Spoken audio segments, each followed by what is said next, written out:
నమస్తే DTV news కి స్వాగతం. నా పేరు యశ్వంత్. కరీంనగర్ జిల్లా జమ్మికుంట ఆదివారం రోజున పాత వ్యవసాయ మార్కెట్ ఆవరణలో పెరుగు అశోక అధ్యక్షతన గ్రామ పంచాయతీ యూనియన్ మండల కమిటీ సమావేశం నిర్వహించడం జరిగింది. ఈ సమావేశానికి ముఖ్య అతిథిగా హాజరైన CITU జిల్లా సహాయ కార్యదర్శి కొప్పుల శంకర్ మాట్లాడుతూ పండగ పూట కూడా గ్రామ పంచాయతీలో వేతనాలు ఇవ్వకుండా కార్మికులను ఇబ్బందులు పెడుతున్నారని, మండల అధికారులకు కార్మికులతో పనులు చేయించుకునే దాని మీద ఉన్న శ్రద్ధ వేతనాలు చెల్లించడంలో మాత్రం నిర్లక్ష్యం వ్యవహరిస్తున్నారని అన్నారు. ఒక పక్క పంచాయతీరాజ్ శాఖలో 100 కోట్ల నిధులు ములుగుతున్నప్పటికీ కొన్ని గ్రామ పంచాయతీలో మాత్రం 2 నెలల నుండి 6 నెలల వరకు జీతాలు పెండింగ్ పెడుతున్నారని, సంక్రాంతి పండుగ పూట కూడా పస్తులు ఉండే పరిస్థితి ఏర్పడిందని ప్రభుత్వాన్ని విమర్శించారు. ఈ కార్యక్రమంలో మేకమల్ల రామకుమార్, సారయ్య, కె ఆదిరెడ్డి, సంపత్, భద్రయ్య, రమేష్, రవి, సతీష్ తదితర కార్మికులు పాల్గొన్నారు. కేటగిరీల వారిగానే పనులు చేయించాలని చెప్పేసి అనేక పోరాటాలు జరుగుతున్నాయి.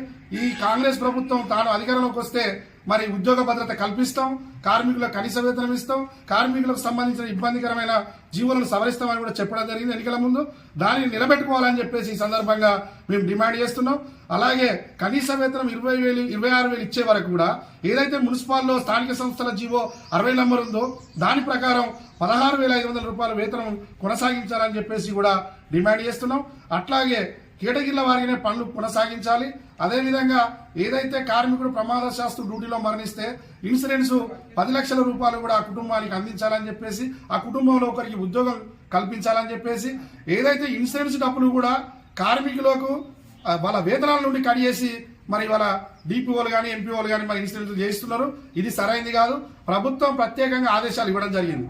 ఏదైతే ఇన్సూరెన్స్ పైసలు కార్మికుల వేతనాల నుండి కట్ చేస్తే మళ్ళీ నెక్స్ట్ మంత్ వాళ్ళకి యాడ్ చేయాలని చెప్పేసి ఇది మా దృష్టికి వచ్చింది. దీని మీద ఖచ్చితంగా DPO దృష్టికి తీసుకెళ్తాం, కలెక్టర్ దృష్టికి తీసుకెళ్తాం.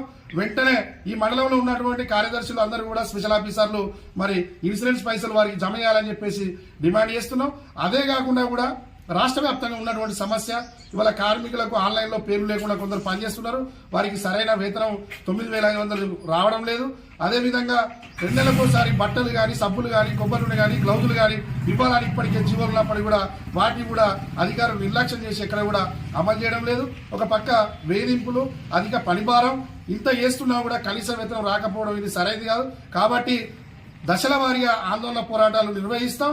అవసరమైతే కనీస వేతనం ఇచ్చి పర్మనెంట్ చేసేంత వరకు కూడా మరో సమ్మె పోరాటానికి కూడా కార్మికులు సన్నద్ధమవుతున్నారని చెప్పేసి తెలియజేస్తూ Koppula Shankar, Grama Panchayat employees and workers union Karimnagar జిల్లా ప్రధాన కార్యదర్శి.